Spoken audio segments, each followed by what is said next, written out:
Hi friends, welcome to RS educations. Guys, ఈరోజు మనం వార్తలో నిలిచినటువంటి అంతర్జాతీయ, జాతీయ మరియు రాష్ట్రీయ అంశాల గురించి అండ్ వార్తలో నిలిచినటువంటి వ్యక్తులు మరియు క్రీడా సంబంధిత అంశాల గురించి ఈరోజు ఈ వీడియోలో మనం డిస్కస్ చేయబోతున్నాం. సో మెయిన్గా కాన్సెప్ట్లోకి వచ్చేద్దాం. ఈరోజు మనం 20 జూన్ 2021కి సంబంధించినటువంటి కరెంట్ అఫైర్స్ గురించి డిస్కస్ చేయబోతున్నాం. So let start. ఈ రోజు మనకి యొక్క కరెంట్ అఫైర్స్లో ఫస్ట్ టాపిక్ వచ్చేసరికి ఒక రాష్ట్రం మనకి వార్తలో నిలిచింది. చాలా ఇంపార్టెంట్. మనకి ఒక స్టేట్ మనకి ఒక నూతనమైనటువంటి కార్యక్రమాలతోటి వార్తలో నిలిచింది. సో ఆ యొక్క రాష్ట్రం ఏది అంటే సో బీహార్ రాష్ట్రం మనకి 2 నూతనమైనటువంటి కార్యక్రమాలతో వార్తలు నిలవడం అయితే జరిగింది. సో చాలా ఇంపార్టెంట్. మనకి 2 అంశాలతోటి ఒక నూతనమైనటువంటి అంశాలతోటి బీహార్ స్టేట్ మనకి వార్తలు నిలిచింది. సో ఆ యొక్క అంశాలు ఏంటి అంటే రాష్ట్రంలో ఉన్నటువంటి ఈ 2 వర్గాలకు సంబంధించినటువంటి అంశాలు అని చెప్పి 2 వర్గాలకు సంబంధించినటువంటి స్కీమ్స్ అని చెప్పవచ్చు. సో ఆ యొక్క 2 వర్గాలు ఏంటి అంటే మహిళలకు అండ్ యువతకు సంబంధించినటువంటి ఒక స్కీమ్ అని చెప్పవచ్చు. సో ముఖ్యమంత్రి మహిళా యోజన, సో ముఖ్యమంత్రి మహిళా ఉద్యమి యోజన అండ్ ముఖ్యమంత్రి యువజన ఉద్యాన యోజన. అంటే ముఖ్యమంత్రి మహిళా ఉద్యమ యోజన అంటే మహిళలకు సంబంధించింది. అండ్ అదేవిధంగా ముఖ్యమంత్రి యువత ఉద్యమి యోజన అంటే మన యొక్క యువతకు సంబంధించినటువంటి అంశాలు. సో ఈ విధంగా మహిళలకు సంబంధించినటువంటివి అండ్ అదేవిధంగా యువతకు సంబంధించిన ఈ 2 అంశాలతో మనకి ఈ రోజు 2 నూతనమైనటువంటి కార్యక్రమాలతో ఈ రోజు మనకి యొక్క బీహార్ ప్రభుత్వం అనేది వార్తలు నిలిచింది. సో ఆ యొక్క రాష్ట్ర ముఖ్యమంత్రి గారు అయినటువంటి నితీష్ కుమార్ గారు మనకి దీన్ని ప్రవేశపెడుతూ వార్తలు నిలిచారు. సో ఆ యొక్క ముఖ్య ఉద్దేశం ఏంటి అంటే సో ఈ యొక్క 2 అంశాల ముఖ్య ఉద్దేశం ఒకటే. ఏంటి అంటే ఒక ప్రజలను అభివృద్ధి పదంలో నడిపించాలని ఒక కార్యక్రమంతో సో దీన్ని చేపట్టడం అయితే జరిగింది. సో దానికి సంబంధించి చూస్తే ప్రతి మహిళ కూడా వారి యొక్క ప్రతి ఒక్క అభివృద్ధి అంటే పారిశ్రామిక పరంగా కావచ్చు, ఎకనామికల్గా ప్రతి ఒక్క విధంగాను వారు ముందంజలో ఉండాలి, వారు ముందుకు నడవాలి అని చెప్పే అంశంతో సో వారికి సంబంధించి పారిశ్రామికవేత్తలుగా వారిని తీర్చిదిద్దే కార్యక్రమం అండ్ వారి యొక్క అభివృద్ధికి సహకరించేందుకు గాను ప్రభుత్వం మీకు చేదోడుగా ఉంటుందని చెప్పి సో 10 లక్షల రూపాయలను వారికి ఇవ్వడం అయితే జరిగింది. సో రుణాన్ని వారికి 10 లక్షల రూపాయలుగా అందజేయడం అనేది జరుగుతుంది. సో వారి యొక్క వ్యాపార నిమిత్తమై ఈ 10 లక్షల రూపాయలు అందజేస్తుంది. సో ఎవరైతే దీన్ని కేవలం పరిశ్రమల్లో ఉన్నటువంటి కేవలం వారి యొక్క వ్యాపారాలకు మాత్రమే ఉపయోగించాలి. సో ఆ విధంగా ఉపయోగించిన వారికి 5 లక్షల రూపాయలు అంటే దాంట్లో సగభాగం 50% అనేది మనకి సబ్సిడీ కింద ఇవ్వడం అయితే జరుగుతుంది. సో సబ్సిడీ కింద 50% పోతుంది. సో రిమైనింగ్ 50 అనేది మనం రుణాన్ని చెల్లించాలి. సో ఈ విధంగా మహిళల యొక్క అభివృద్ధి కోసం వారికి ముందుగా వారి యొక్క పారిశ్రామిక పరంగా వారి యొక్క డెవలప్మెంట్ పరంగా వారికి చేదోడు వాదోడుగా ఉండేందుకు గాను ఈ రోజు మనకి యొక్క బీహార్ ప్రభుత్వం తీసుకున్నటువంటి ఒక కీలకమైనటువంటి నిర్ణయం మనకి ఈ యొక్క బీహార్ రాష్ట్రం చేపట్టినటువంటి ఒక నూతనమైనటువంటి కార్యక్రమం. అండ్ అదేవిధంగా యువతకు సంబంధించి సో యువతను కూడా ముందు పదంలో కంటే మన యువతే దేశానికి పట్టుకొమ్మలు అంటారు కదా. సో యువత ముందంజలో ఉండాలి, యువత మార్గదర్శకాలుగా ఉండాలని చెప్పి సో వారిని అభివృద్ధి మార్గాల్లోకి పయనించే విధంగా సో వారిని ముందుగానే సో వారికి అవసరమైనటువంటి ప్రతి అంశాన్ని అందించే విధంగా సో అందుకు గాను వారికి రుణాలను విడుదల చేస్తూ ఈ యొక్క కార్యక్రమం ముఖ్యమంత్రి యువత ఉద్యాన యోజన సో ఉద్యమ యోజన అని చెప్పి ఒక కార్యక్రమాన్ని ప్రారంభించి సో ఈ రోజు మనకి యొక్క 2 వర్గాలకు సంబంధించినటువంటి ఒక నూతనమైనటువంటి కార్యక్రమాలను ఈ యొక్క బీహార్ రాష్ట్రం చేపడుతూ వార్తలు వచ్చారు. సో ఈ విధంగా మనకి వార్తల్లో ముఖ్యంగా యొక్క స్కీమ్స్కి సంబంధించి కానీ ఏదైనా అంశం వార్తలు ఇస్తే ఆ యొక్క అంశాల పట్ల ప్రత్యేకమైనటువంటి శ్రద్ధ వహించండి. సో ఇది మనకి ఈ రోజు వార్తలు ఇచ్చినటువంటి ఫస్ట్ టాపిక్ బీహార్ రాష్ట్రానికి సంబంధించినటువంటి ఒక ఇంపార్టెంట్ కార్యక్రమం. సో 2 అంశాలతోటి ఈ రోజు మనకి యొక్క రాష్ట్రం అనేది వార్తలు నిలవడం అయితే జరిగింది.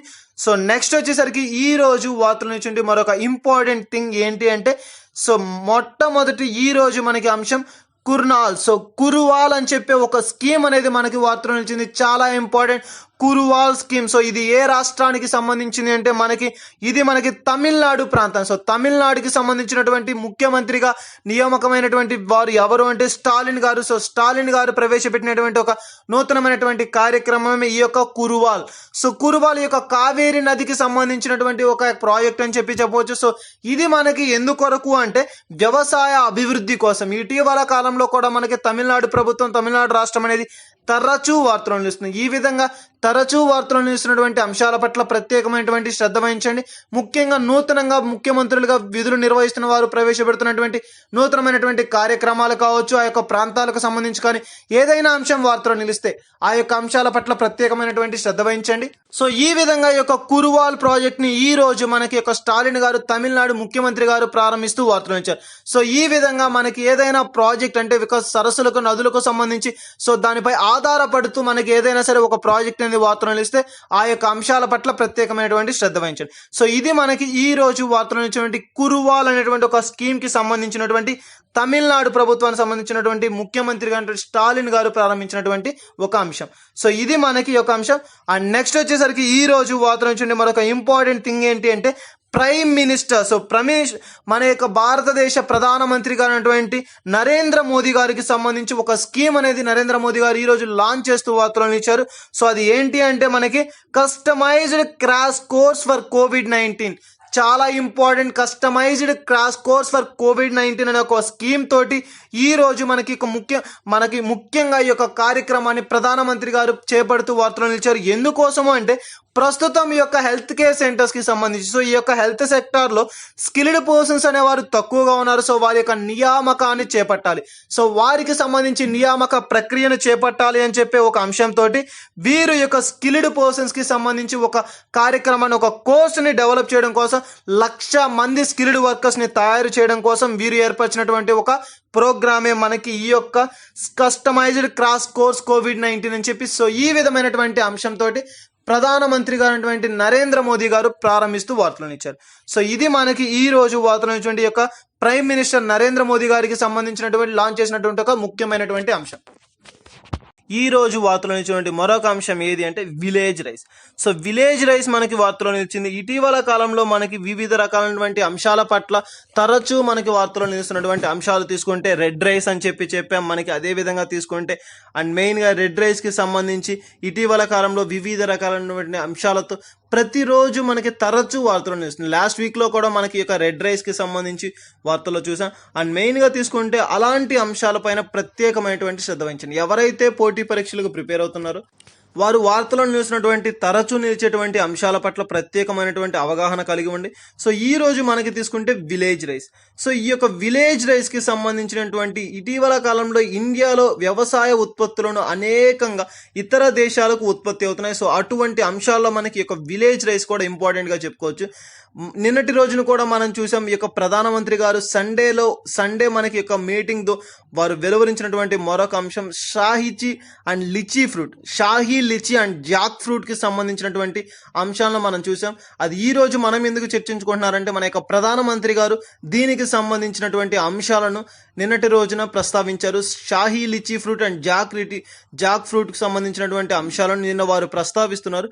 సో దానికి సంబంధించి మనం ఈ రోజు డిస్కస్ చేస్తున్నాం. So Shahi lychee fruit and Jack fruit గురించి ఇటీవల కాలంలో మనం చూసాం. సో ఇతర దేశాలకు ఎక్స్పోర్ట్ చేసేటువంటి ఒక విషయంలో ఈ యొక్క Shahi lychee fruit and Jack fruits ఉన్నాయని చెప్పి సో ఒక రాష్ట్రం నుంచి యూకేకి తరలించారు, ఎక్స్పోర్ట్ చేశారు. చాలా ఇంపార్టెంట్. మన భారతదేశంలో రాష్ట్రాలకే కాదు దేశాలకు కూడా ఇతర దేశాలకు కూడా మన యొక్క పండ్లను కావచ్చు, మన యొక్క వ్యవసాయ ఉత్పత్తులను కాను వివిధ రకాలైనటువంటి యొక్క ఉత్పత్తులను ఇతర దేశాలకు ఎక్స్పోర్ట్ చేసేటువంటి ఒక సంస్థగా మన భారతదేశం అభివృద్ధి చెందింది అని చెప్పవచ్చు. సో అటువంటి అంశాల గురించి నిన్నటి రోజున మన యొక్క ప్రధానమంత్రి గారు ప్రస్తావించడం అయితే జరిగింది.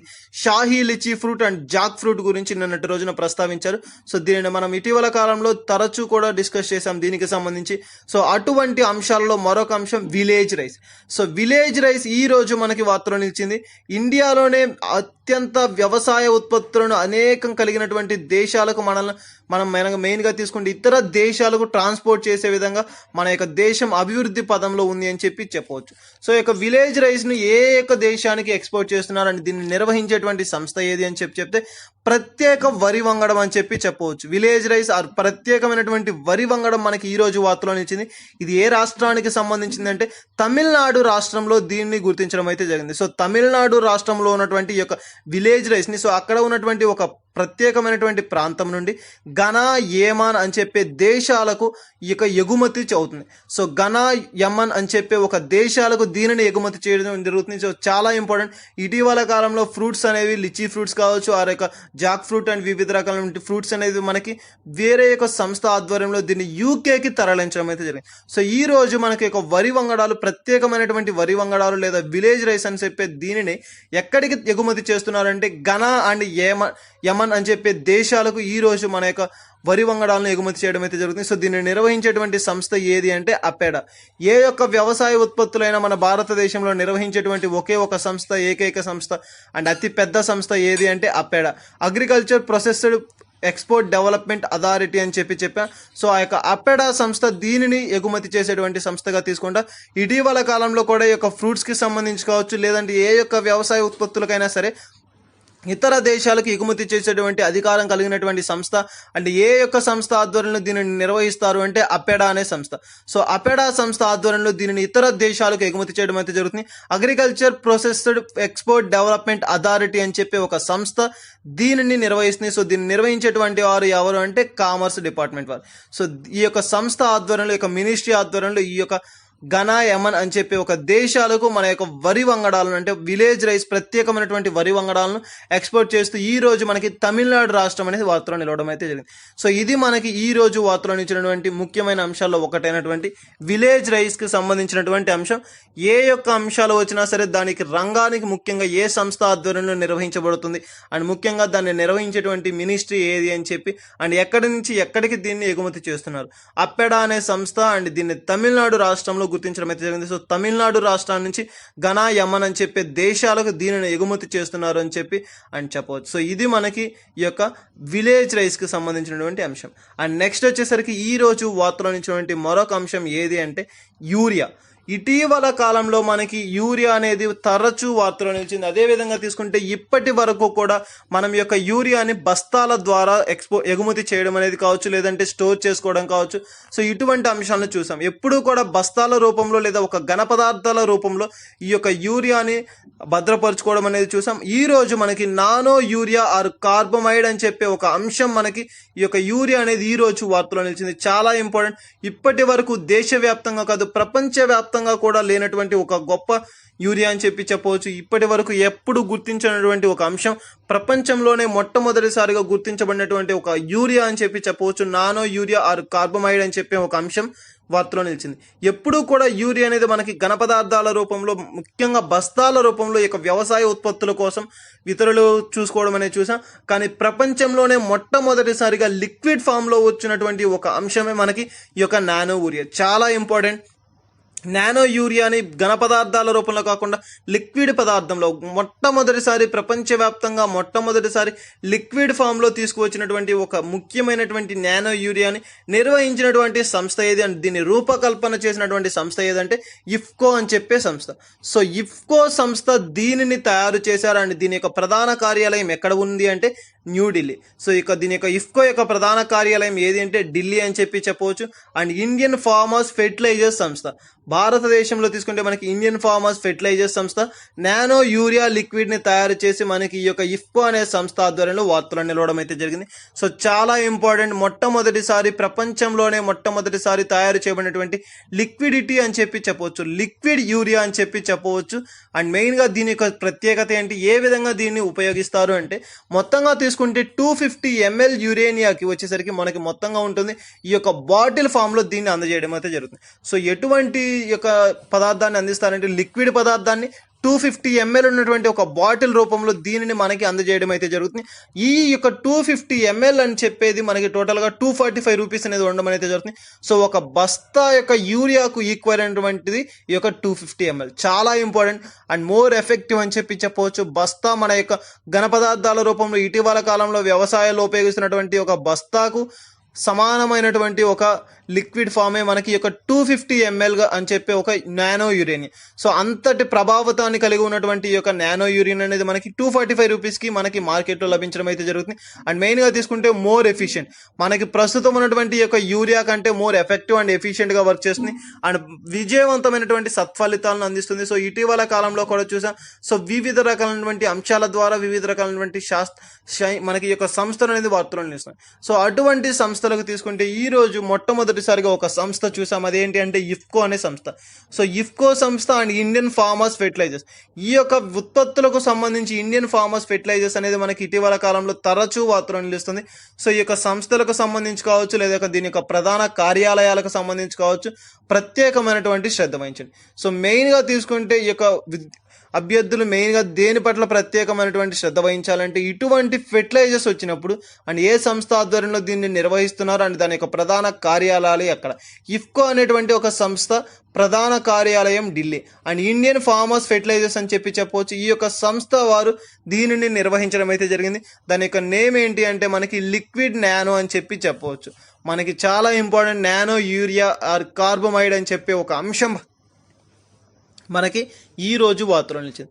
అండ్ మెయిన్గా తీసుకుంటే ఈ యొక్క యూరియాకి సంబంధించినటువంటి అంశం ఈ రోజు మనకి ప్రపంచంలోనే మొట్టమొదటిసారిగా నిర్వహించినటువంటి సంస్థ, రూపకల్పన చేసినటువంటి సంస్థ ఇఫ్కో అని చెప్పే సంస్థ అండ్ ఇండియన్ ఫార్మర్స్ ఫెర్టిలైజర్ సంస్థ కూడా దీనికి ఆమోదం పలకడం అయితే జరిగింది.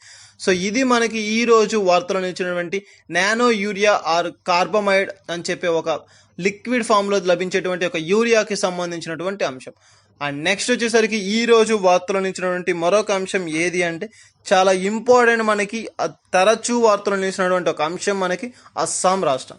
సో అస్సాం మనకి మరలా ఈ రోజు వార్తలు నిలిచింది. నిన్నటి రోజున ఇటీవల కాలంలో ఇక ప్రతిరోజు కూడా ఇక వారంలో తరచూ వార్తలు నిలిచినటువంటి ఒక అంశం మనకి ఒక రాష్ట్రం ఏది అంటే అస్సాం రాష్ట్రం. సో ఈ యొక్క అస్సాం రాష్ట్రం మరలా మనకి ఈ రోజు వార్తలు నిలిచింది. ఏ యొక్క అంశంతో అంటే ఒంటి కొమ్ము ఖడ్గమృగాలు. మనం ఎప్పుడు కూడా తరచూ చూస్తూ ఉంటాం అడవులలో అండ్ అత్యంత విలువైనటువంటివని కూడా చెప్పవచ్చు. సో అటువంటి ఒంటి కొమ్ము ఖడ్గమృగానికి సంబంధించినటువంటి ఒక అంశంతో ఈ రోజు మనకి యొక్క అస్సాం రాష్ట్రం వార్తలో నిలిచింది. ఇటీవల కాలంలో మనకి అత్యంత ఎక్కువ శాతం కలిగినటువంటి ఒంటి కొమ్ము ఖడ్గమృగాలు కలిగినటువంటి రాష్ట్రాలు ఏది అంటే మొట్టమొదటి స్థానంలో మనకి ఈ యొక్క అస్సాం రాష్ట్రం ఉండడం అనేది జరుగుతుంది. సో దేశంలోనే మొట్టమొదటి స్థానంలో ఖడ్గమృగాలను కలిగినటువంటి రాష్ట్రం ఏది అండ్ పేరు ప్రఖ్యాతులు పొందినటువంటి రాష్ట్రం ఏది అంటే అస్సాం రాష్ట్రం. 2/3 అని చెప్పవచ్చు. మనకి అస్సాంలోనే మొత్తంగా దేశం మొత్తం మీద ఉన్నటువంటి మొత్తంలో కూడా 2/3 అని చెప్పి ఒక ఖడ్గమృగాల శాతం అనేది మనకి అస్సాం రాష్ట్రంలోనే మనకి అవైలబుల్గా ఉండడం అనేది జరుగుతుంది. సో అంత ఎక్కువ శాతం కలిగినటువంటి ఖడ్గమృగాలు ఉన్నటువంటి రాష్ట్రం ఏది అంటే అస్సాం రాష్ట్రం. సో అక్కడ కూడా మనకి కజీరంగా నేషనల్ పార్క్ అని చెప్పి చాలా ఇంపార్టెంట్. మనకి ఒక నేషనల్ పార్క్ సంబంధించినటువంటి అంశాలు చూస్తే ప్రత్యేకంగా ఇటీవల కాలంలో కూడా మనకి ఒక హైదరాబాద్కి సంబంధించి కావచ్చు అండ్ బీహార్కి సంబంధించి కావచ్చు అండ్ వివిధ రకాలైనటువంటి రాష్ట్రాలకు సంబంధించి నేషనల్ పార్క్స్ గురించి డిస్కస్ చేయడం అయితే జరిగింది. సో అటువంటి అంశాలు వచ్చినప్పుడు వాటి పట్ల ప్రత్యేకమైనటువంటి శ్రద్ధ వహించండి. సో ఈ రోజు చూస్తే మనకి కజీరంగా నేషనల్ పార్క్ అని చెప్పవచ్చు. సో ఇటీవల కాలంలో ఉన్నటువంటి వరదల వల్ల, తుఫానుల వల్ల 80% ఈ యొక్క నేషనల్ పార్క్ మునిగిపోయింది అని చెప్పి కూడా మనం చర్చించడం అయితే జరిగింది. సో అందులో ఎన్నో జంతువులు, ఎన్నో జీవులు మరణించడం అయితే జరిగింది. చాలా ఇంపార్టెంట్. దాదాపుగా 80% మునిగిపోయినటువంటి ఆ సమయంలో ఎన్నో జీవులు దీనిలో మరణించడం అయితే జరిగింది. సో ఆ సమయంలో మనకి ఈ యొక్క ఖడ్గమృగాలు కూడా వేల సంఖ్యలో మరణించాయి. ఇక ఎన్నో ఖడ్గమృగాలు అనేది మరణించడం అయితే జరిగింది. సో ఎక్కువ శాతం మనకి మరణించినటువంటి యొక్క ఖడ్గమృగాలు అండ్ ఎక్కువ శాతం 2/3 మనకి ఈ యొక్క అస్సాంలో ఉన్నటువంటి ఈ యొక్క ఖడ్గమృగాలు అనేవి మనకి ఎక్కువ శాతం ఖడ్గమృగాలు యొక్క వరదల కారణంగా ఆ సమయంలో మరణించినటువంటి అయితే జరిగింది. వేలు కాదండి, కొంత శాతం అని చెప్పవచ్చు. సో అంత మొత్తంలో మనకి ఈ యొక్క ఖడ్గమృగాలు మరణించాయి.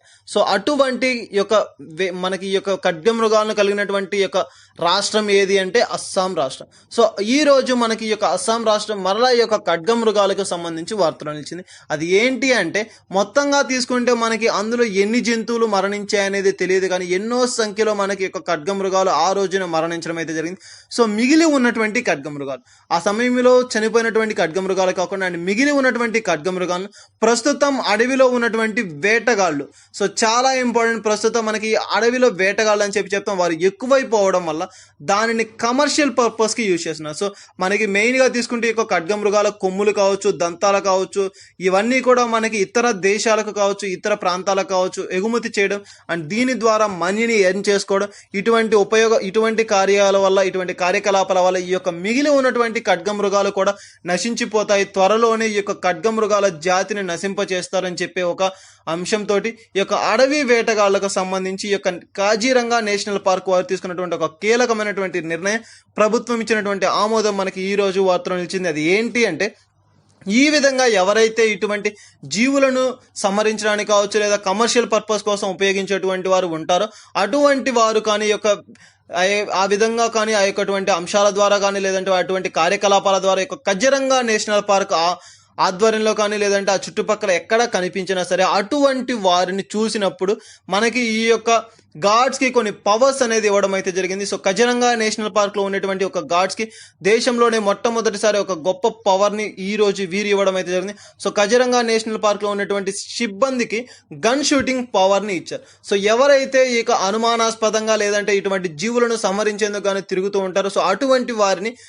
మనకి షూట్ చేయండి అని చెప్పి ఒక పవర్ని ఈ రోజు ఈ యొక్క కాజిరంగా నేషనల్ పార్క్కి ఇవ్వడం అయితే జరిగింది. సో వారి యొక్క స్టాఫ్కి వారి యొక్క సిబ్బందికి యొక్క నైట్ పూట ఉండేటువంటి వారు ఎవరైతే ఉంటారో సో వారికి ఈ యొక్క అవకాశాన్ని ఇవ్వడం అయితే జరిగింది. సో ఎవరైతే అనుమానాస్పదంగా ఇటువంటి వేటగాళ్ళు కనుక సంచరిస్తూ ఉంటారో అండ్ వాటికి హాని కలిగించేటువంటి వారు ఎవరైతే ఉంటారో సో అటువంటి వారిని కాల్చివేయండి అని చెప్పి ఒక పవర్ని ఈ రోజు ఈ యొక్క ప్రభుత్వం అనేది ఇవ్వడం జరిగింది.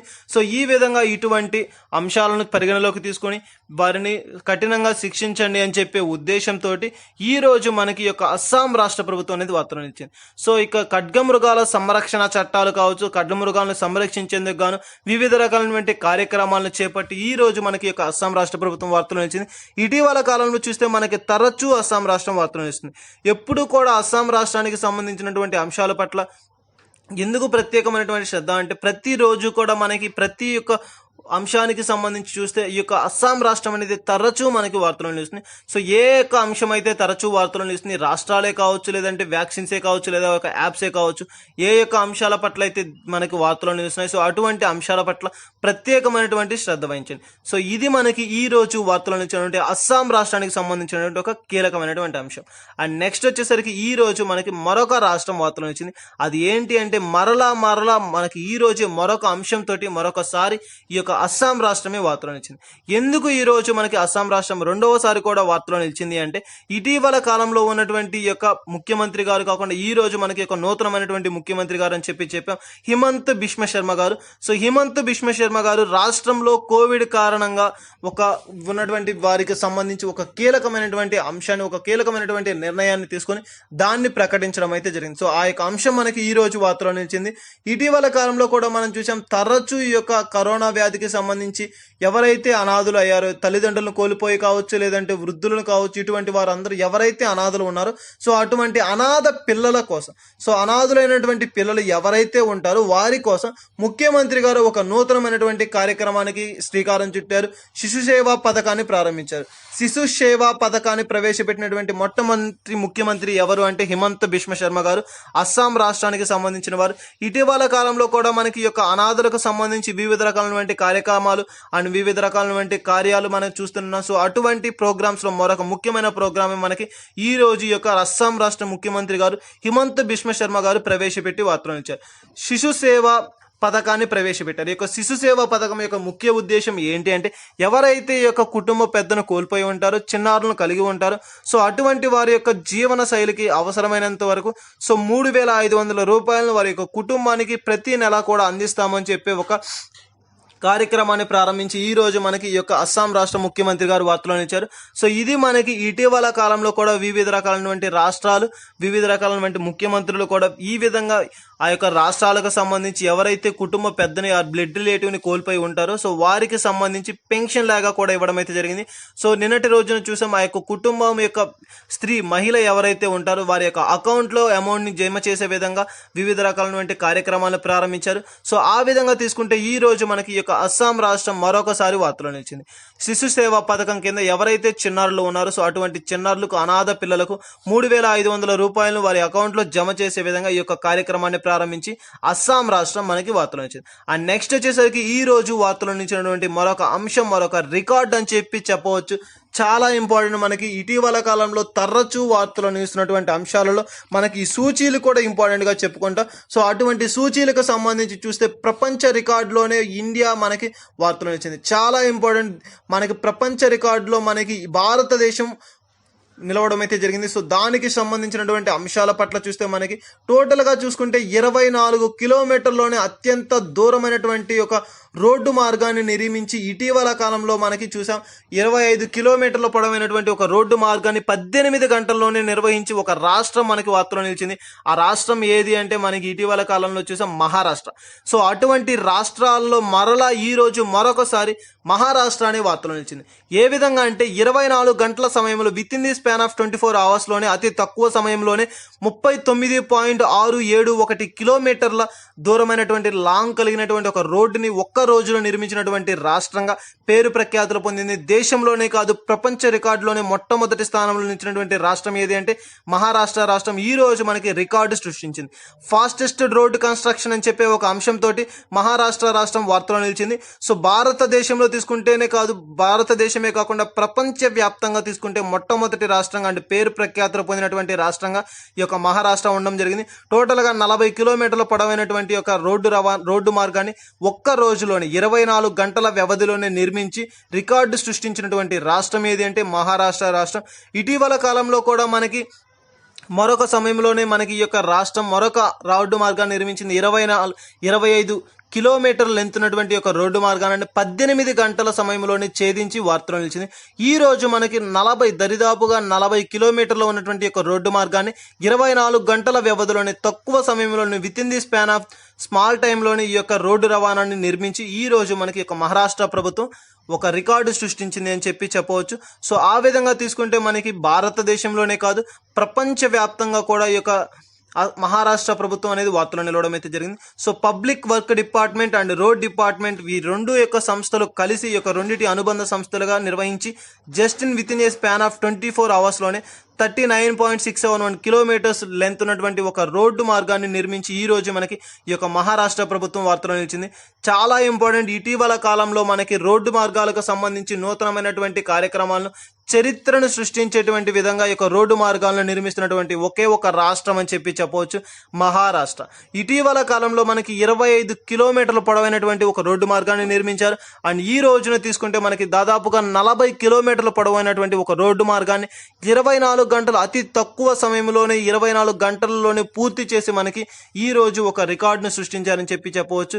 ఇండియన్ హోల్స్ ది రికార్డ్ అని చెప్పే ఒక అంశంతో ఈ యొక్క భారతదేశం మనకి ఈ రోజు వార్తలో నిలిచింది. సో మహారాష్ట్ర ప్రభుత్వానికి సంబంధించినటువంటి అంశంతో ఈ యొక్క అంశం వార్తలో నిలిచింది. అండ్ నెక్స్ట్ వచ్చేసరికి ఈ రోజు వార్తలో నిలిచినటువంటి మరొక అంశం ఏది అంటే university ranking. So university rankings కి సంబంధించి మనకి ఈ రోజు వార్తలో నిలిచింది CWUR అని చెప్తాం. Centre of world university rankings అని centre for world university rankings అని చెప్తాం. ఇటీవల కాలంలో మనకి ప్రతి సంవత్సరం కూడా ఈ యొక్క ర్యాంకింగ్స్ అనేది వెలువరిస్తారు. సో అటువంటి వాటిని తీసుకుంటే యూనివర్సిటీ ర్యాంకింగ్స్ మనకి ఈ రోజు వార్తలో నిలిచాయి. CWUR అని కూడా చెప్పవచ్చు. దీని యొక్క ప్రధాన కార్యాలయం మనకి CWUR అత్యున్నతమైనటువంటి న్యాయస్థానం అని చెప్పవచ్చు. అత్యున్నతమైనటువంటి విద్యను అందించేటువంటి విశ్వవిద్యాలయాల్లో పేరు ప్రఖ్యాతులు పొందినటువంటి టాప్ 2000 యూనివర్సిటీని ఈ యొక్క లిస్ట్ ద్వారా వెలువరించడం అయితే జరిగింది. సో ఈ యొక్క యూనివర్సిటీ ర్యాంకింగ్స్ ద్వారా ఈ యొక్క CWUR అనే ఒక సంస్థ, centre for world university rankings అనే సంస్థ, దీన్ని ఈ రోజు మనకి 2000కు పైగా ఉన్నటువంటి టాప్ యూనివర్సిటీస్ని ఈ రోజు విశ్వవిద్యాలయాల లిస్ట్ని విడుదల చేస్తూ వార్తలో నిలిచారు. సో అందులో తీసుకుంటే మనకి టోటల్గా 2000 యూనివర్సిటీస్కి సంబంధించి టాప్ ప్లేసెస్లో 68th యూనివర్సిటీగా మన యొక్క భారతదేశం నుండి టోటల్గా తీసుకుంటే మనకి 68 యూనివర్సిటీలు మన భారతదేశం నుండి ఎంపికయ్యాయి. 2000 యూనివర్సిటీలో 68 యూనివర్సిటీలు మన భారతదేశం నుంచి ఎంపికయ్యాయి. So top first place India పరంగా తీసుకుంటే మనకి ఇండియన్ ఇన్స్టిట్యూట్ ఆఫ్ అహ్మదాబాద్ గుజరాత్లో ఉంది. So Indian institute of Ahmedabad మన భారతదేశం పరంగా తీసుకుంటే ఫస్ట్ ప్లేస్. అండ్ అదే విధంగా తీసుకుంటే 2000 ర్యాంకింగ్స్లో తీసుకుంటే 415th ప్లేస్లో మనకి ఈ యొక్క గుజరాత్కి సంబంధించి ఇండియన్ ఇన్స్టిట్యూట్ ఆఫ్ అహ్మదాబాద్ అని చెప్పి యూనివర్సిటీ ఉండడం అనేది జరుగుతుంది. అండ్ నెక్స్ట్ వచ్చేసరికి ఇండియా పరంగా తీసుకుంటే ఫస్ట్ ప్లేస్. అండ్ ప్రపంచ వ్యాప్తంగా తీసుకుంటే 415వ స్థానాన్ని కలిగి ఉన్నటువంటి ఒక Indian institute Ahmedabad. And next వచ్చేసరికి IISc బంగ్లాదేశ్కి సంబంధించి ప్రపంచవ్యాప్తంగా తీసుకుంటే 483వ స్థానాన్ని కలిగి ఉంది. అదే మన భారతదేశంగా తీసుకుంటే మనకి మొత్తంగా సెకండ్ ప్లేస్ ని కలిగి ఉన్నటువంటి అంశం. సో ఇండియా పరంగా 483 అండ్ మన భారతదేశ ప్రపంచవ్యాప్తంగా 483 అండ్ మన భారతదేశ పరంగా తీసుకుంటే సెకండ్ ప్లేస్ ని కలిగి ఉన్నటువంటిది IISc అని చెప్పే ఒక university. And next Tata institute అని చెప్పవచ్చు. Tata institute Maharashtra. So third place ని కలిగి ఉన్నటువంటి అంశం మనకి ఈ యొక్క మహారాష్ట్రకి సంబంధించి టాటా ఇన్స్టిట్యూట్. అదే మన భారతదేశ పరంగా కాకుండా ప్రపంచవ్యాప్తంగా టాప్ 2000 ప్లేసెస్ లో తీసుకుంటే 543 ఆర్ 573 అని చెప్పవచ్చు. సో అంతటి ర్యాంకింగ్స్ ని కలిగినటువంటి దేశాల జాబితాలకు మన భారతదేశం కూడా నిలిచిందని చెప్పవచ్చు. సో 2000లో మన యొక్క భారతదేశానికి 68 యూనివర్సిటీస్ ని కలిగి ఉంది. అండ్ ఫోర్త్ ప్లేస్ లో వచ్చేసరికి IIT బాంబే అండ్ ఆంధ్ర. మనకి అదే విధంగా ప్రపంచవ్యాప్తంగా తీసుకుంటే 560 ప్లేస్ అని చెప్పవచ్చు. అండ్ నెక్స్ట్ తీసుకుంటే ఇండ్రాక్ట్ అని చెప్పవచ్చు. ఇర్డికార్ అని చెప్పి ఒక 5th ప్లేస్ లో మన భారతదేశానికి సంబంధించినటువంటి ఒక యూనివర్సిటీ ఉండడం అనేది జరుగుతుంది. సో ఈ విధంగా తీసుకుంటే టోటల్ గా 5th ప్లేసెస్ కి సంబంధించినటువంటి అంశాలు మన భారతదేశంలో. అదే విధంగా టాప్ 2000లో 68 యూనివర్సిటీస్ ని కలిగి ఉన్నటువంటి మన దేశంగా ఈ యొక్క భారతదేశాన్ని చెప్పుకోవచ్చు. సో చాలా ఇంపార్టెంట్ మనకి ఎక్కువగా కూడా యొక్క యూనివర్సిటీస్ కి సంబంధించి ఇటీవల కాలంలో తరచూ వార్తలు నిలుస్తున్నాయి. అండ్ మెయిన్ గా తీసుకుంటే యూనివర్సిటీ ర్యాంకింగ్స్ మనకి ఈ రోజు వార్తలు నుంచి ఈ యొక్క యూనివర్సిటీ ర్యాంకింగ్ కి సంబంధించి దీన్ని నిర్వహించేటువంటి సంస్థ ఏది అంటే యూనివర్సిటీ ఫర్ వరల్డ్ అని చెప్పవచ్చు. వరల్డ్ యూనివర్సిటీ ర్యాంకింగ్స్ ని విడుదల చేసేటువంటి ఒక సంస్థ CWUR అని చెప్పవచ్చు. Centre for world university rankings అని ఒక సంస్థ దీనిని నిర్వహిస్తుంది. సో వీరు ఈ రోజు 2000 యూనివర్సిటీస్ ని వెలువరించడం అయితే జరిగింది. టాప్ 2000 యూనివర్సిటీని వెలువరించారు. సో ఆ యొక్క లిస్ట్ లో మన భారతదేశానికి చెందినటువంటి 68 యూనివర్సిటీస్ ని కలిగి ఉంది అని చెప్పవచ్చు. సో ఇది మనకి ఈ యొక్క యూనివర్సిటీ ర్యాంకింగ్స్ కి సంబంధించి CWUR అని చెప్పి ఒక సంస్థ నిర్వహించినటువంటి లిస్ట్ కి సంబంధించి మన భారతదేశంలో ఉన్నటువంటి స్థానాల సంఖ్య ఈ విధంగా ఉన్నాయి. సో ఈ అంశాల పట్ల ప్రత్యేకమైనటువంటి శ్రద్ధ వహించండి. ఏ యొక్క అంశాలైనా సరే మనకి ఎక్కువగా కూడా ఈ యొక్క యూనివర్సిటీస్ కి సంబంధించినటువంటి అంశాల పట్ల శ్రద్ధ వహించండి. అండ్ నెక్స్ట్ వచ్చేసరికి ఈ రోజు వార్తలో నిలిచినటువంటి మరొక అంశం ఏది అంటే vitamin D. So vitamin D అనేది మనకి ఈ రోజు వార్తలో నిలిచింది. నిమ్స్ డాక్టర్స్ అని చెప్పవచ్చు. హైదరాబాద్ కి సంబంధించినటువంటి దీని యొక్క ప్రధాన కార్యాలయం. నిమ్స్ డాక్టర్స్ మనకి ఈ రోజు ఒక డి విటమిన్ కి సంబంధించినటువంటి అంశాలతోటి వార్తలో నిలిచారు. అది ఏంటి అంటే ఈ యొక్క కరోనా విపత్తు కాలంలో ఏ ఒక్కరు కూడా ఈ యొక్క విటమిన్ కలిగి ఉంటారు. ఎవరైతే ఈ యొక్క విటమిన్ కలిగి ఉంటారో వారిపైన ఈ యొక్క కరోనా వ్యాధి అంతగా ప్రభావితం చూపదు అని చెప్పి వీరు వెలువరించడం అయితే జరిగింది. చాలా ఇంపార్టెంట్ పాయింట్ మనకి విటమిన్ డి లో వచ్చేసరికి మనకి D1, D2, D3 అని చెప్పి మనకి డిఫరెంట్ టైప్స్ అని చెప్పి ఉండడం అయితే జరుగుతుంది. సో మెయిన్ గా తీసుకుంటే దానికి సంబంధించి ఈ యొక్క డి విటమిన్ ఎవరైతే కలిగి ఉంటారో వారికి ఈ యొక్క కరోనా విపత్తు కాలంలో వారు దాని నుంచి తప్పించుకునేటువంటి అవకాశం అనేది ఉంది. దాని నుంచి సంరక్షించబడేటువంటి అవకాశం ఉందని చెప్పి ఈ రోజు మనకి ఈ యొక్క సంస్థ వారు వెలువరించడం అయితే జరిగింది. నిమ్స్ డాక్టర్స్ దీనిని వెలువరిస్తూ వార్తలను ఇచ్చారు. మార్నింగ్ 6 to 7 దాదాపుగా మనకి 190 to 400 నానోమీటర్స్ వేవ్ లెంత్ ఉన్నటువంటి ఒక విటమిన్ డి లభించేటువంటి అవకాశం ఉంది. సో ఎక్కువ శాతం మనకి ఇది ఉత్పత్తి అవుతుంది ఆ యొక్క సమయంలో. సో ప్రతి ఒక్కరూ కూడా ఈ యొక్క 6 నుంచి 7 అనే ఒక గంట సమయం మనకి చాలా ఇంపార్టెంట్ సమయంగా తీసుకుంటాం. సో ఎవరైతే ఈ యొక్క డి విటమిన్ కలిగి ఉంటారో దానివల్ల ఉండేటువంటి ఉపయోగం ఏంటి అంటే ఎముకలు మన యొక్క శరీరంలో ఉన్నటువంటి ఎముకల నిర్మాణం కావచ్చు అండ్ దంతాల నిర్మాణం కావచ్చు పటిష్టంగా ఉండడానికి అవకాశం ఎక్కువగా కూడా మనకి ఈ యొక్క కరోనా వ్యాధి అనేది మన యొక్క బాడీని ఎఫెక్ట్ చేయకుండా ఉండడం కోసం అండ్ దానిని బలహీనపరచకుండా ఉండడం కోసం ఈ యొక్క డి విటమిన్ అనేది ప్రధాన పాత్ర పోషిస్తుంది అండ్ మనల్ని సంరక్షిస్తుంది అని చెప్పి ఈ రోజు మనకి ఈ యొక్క నిమ్స్ డాక్టర్స్ దీనిని వెలువరించడం అయితే జరిగింది. సో ఇది మనకి ఈ రోజు వార్తలో నుంచినటువంటి విటమిన్ డికి సంబంధించినటువంటి అంశాలు. అండ్ నెక్స్ట్ వచ్చేసరికి ఎక్కువగా కూడా ఈ యొక్క ఇంపార్టెంట్ థింగ్స్ గురించి ఇప్పుడు డిస్కస్ చేయబోతున్నాం. IIT మంది ఇటీవల కాలంలో తరచూ వార్తలో నిలుస్తున్నటువంటిది మనకి ఏంటి అంటే IITs. సో ఐఐటికి సంబంధించి ఇటీవల కాలంలో ఎక్కువగా కూడా మనం అంశాల వార్తలో చూస్తున్నాం. సో ఆ యొక్క IITs వచ్చినప్పుడు ఆ యొక్క అంశాల పట్ల ప్రత్యేకమైనటువంటి శ్రద్ధ వహించండి. ఇటీవల కాలంలో చూసాం IIT బాంబే, IIT మద్రాస్ అని చెప్పి. సో అటువంటి అంశాలు ఎక్కువగా కూడా పరిగణిస్తున్నాం. సో ఈ రోజు తీసుకుంటే మనకి IIT మంది సైంటిస్టులు వార్తలు నిలిచారు. చాలా ఇంపార్టెంట్ మనకి కరోనాకి సంబంధించినటువంటి ఒక అంశంతో ఈ రోజు మనకి ఈ యొక్క IITs వార్తలు నిలవడం అయితే జరిగింది. సో హిమాచల్ ప్రదేశ్ కి సంబంధించినటువంటి IIT మంది అని చెప్పి ఇటీవల కాలంలో IITs కి సంబంధించి చాలా మనకి తరచూ నిలవడం అయితే జరిగింది. సో అటువంటి అంశాల పట్ల ప్రత్యేకమైనటువంటి శ్రద్ధ వహించండి. సో ఈ రోజు తీసుకుంటే మనకి ఈ ఐఐటి మంది ఎందుకు వార్తలో నిలిచింది, ఏ అంశంతో అంటే ఈ యొక్క కరోనా వైరస్ అనేది మనకి నాన్ స్ట్రక్చరల్ ఫార్ములాస్ అని చెప్పవచ్చు. నాన్ స్ట్రక్చరల్ ప్రాబ్లమ్స్ కోవిడ్లో మనకి 16 రకాలు ఉన్నాయి. సో ఆ యొక్క 16 రకాల్లో నాన్ స్ట్రక్చర్ 1 అనేది మనల్ని ప్రస్తుతం ప్రభావితం చేస్తుంది అండ్ ప్రపంచాన్ని కుదిపివేస్తున్నటువంటిది ఈ యొక్క ఏంటి అంటే నాన్ స్ట్రక్చరల్ 1 అని చెప్పేది. సో ఈ 16 రకాల్లో ఈ యొక్క ఒక రకం అనేది మనల్ని అత్యంత ప్రభావితం చేస్తుంది అని చెప్పవచ్చు. సో ఎవరైతే ఈ యొక్క NSP1 నాన్ స్ట్రక్చరల్ పార్ట్ 1 ప్రాబ్లమ్ని ఎవరైతే దీన్ని తగ్గించగలుగుతామో ఆటోమేటిక్గా ఈ యొక్క కంట్రోల్ చేయొచ్చు. కరోనా వ్యాధిని కంట్రోల్ చేయడానికి ఉన్నటువంటి మరొక అంశం అండ్ కీలకమైన అంశాన్ని ఈ రోజు మనకి ఐఐటి మంది వారు వెలువరించడం అయితే జరిగింది. ఎక్కువగా కూడా ఈ యొక్క నాన్ స్ట్రక్చరల్ కి సంబంధించి NSP అని చెప్పవచ్చు. సో ఈ యొక్క NSP నాన్ స్ట్రక్చరల్ ప్రాబ్లమ్స్ లో NSP1 కంట్రోల్ చేయగలిగితే కరోనా వ్యాధిని మనం త్వరలోనే పూర్తిగా మన నుంచి వెళ్ళగొట్టవచ్చు అని చెప్పే ఉద్దేశంతో వీరు దీన్ని వెలువరిస్తూ వార్తలు నిలిచారు. సో ఐఐటి మంది వారు చెప్పినటువంటి యొక్క కీలకమైనటువంటి నిర్ణయం పట్ల ప్రస్తుతం పరిశోధనలు అయితే సాగుతున్నాయి. సో ఇది మనకి ఈ రోజు వార్తలు నిలిచినటువంటి ఐఐటి మందికి సంబంధించి. ఎక్కువగా కూడా ఈ యొక్క ఐఐటీస్ వచ్చినప్పుడు దాని పట్ల ప్రత్యేకమైనటువంటి శ్రద్ధ వహించండి అండ్ ఈ అంశాలను ఎక్కువ శాతం పరిగణలోకి తీసుకోండి. అండ్ నెక్స్ట్ వచ్చేసరికి ఈ రోజు వార్తలు నుంచి మరొక ఇంపార్టెంట్ థింగ్ ఏంటి అంటే west Bengal. So west Bengal మనకి ఇటీవల కాలంలో తరచూ వార్తలను ఇస్తుంది. సో ఆ యొక్క వెస్ట్ బెంగాల్కి సంబంధించినటువంటి ఒక ముఖ్యమైన అంశం మనకి ఈ రోజు మరలా వార్తలు వచ్చింది. సో ఈ వెస్ట్ బెంగాల్కి సంబంధించి ఎలక్షన్స్కి సంబంధించి ఇటీవల కాలంలో కూడా మనం చూసాం చాలా వివాదాస్పదమైనటువంటి అంశాలతోటి అండ్ చాలా కార్యక్రమాలను చేపడుతూ వార్తలు ఇచ్చారు. సో ఈ రోజు యొక్క ఎలక్షన్స్ కమిషన్కి సంబంధించి వెస్ట్ బెంగాల్ ఎలక్షన్ కమిషన్ అనేది మనకి ఈ రోజు వార్తలు ఇచ్చింది. ముఖ్యంగా మనకి ఈ యొక్క ఎలక్షన్స్ కమిషన్స్ కి తీసుకుంటే వెస్ట్ బెంగాల్ ప్రాంతంలో నందిగ్రామ్ ఎలక్షన్స్ అనేది చాలా ఇంపార్టెంట్ గా తీసుకుంటాం. సో మనకి మెయిన్ గా ప్రస్తుతం ముఖ్యమంత్రిగా విధులు నిర్వహిస్తున్నటువంటి వెస్ట్ బెంగాల్ రాష్ట్ర ముఖ్యమంత్రి గారైనటువంటి మమతా బెనర్జీ గారు. సో మమతా బెనర్జీ గారు వారి యొక్క సొంత నియోజకవర్గాన్ని వదిలివేసి అక్కడ నందిగ్రామ్ లో వారు పోటీ చేయడం అయితే జరిగింది. సో ఆ యొక్క నందిగ్రామ్ లో కూడా చాలా వివాదాస్పదంగా అండ్ అదే విధంగా తీసుకుంటే నందిగ్రామ్ లో కూడా గొప్ప వ్యక్తిగా పేరు పొందారు అండ్ ఎలక్షన్స్ లో చాలా తక్కువ మెజారిటీతోనే సో చాలా ఎక్కువగానే పాపులారిటీ పొందారు. సో కానీ తక్కువ ఓట్లతోని ఓటమిని పాలవడం అయితే జరిగింది. సో దానికి సంబంధించి ఈ రోజు ఈ యొక్క ఎలక్షన్స్ ని మేము ఒప్పుకోవడం లేదు, దీని పట్ల కొన్ని తప్పిదాలు జరిగాయి. సో దానికి సంబంధించి పిటిషన్ వేస్తూ అంటే దానికి మరలా ఎంక్వైరీని ప్రారంభించండి అని చెప్పి ఈ యొక్క ఎలక్షన్ కమిషన్ కి వీరు ఈ రోజు వారి యొక్క లేఖను వెలువరిస్తూ వార్తలు ఇచ్చారు. చాలా ఇంపార్టెంట్ మనకి ఈ విధంగా.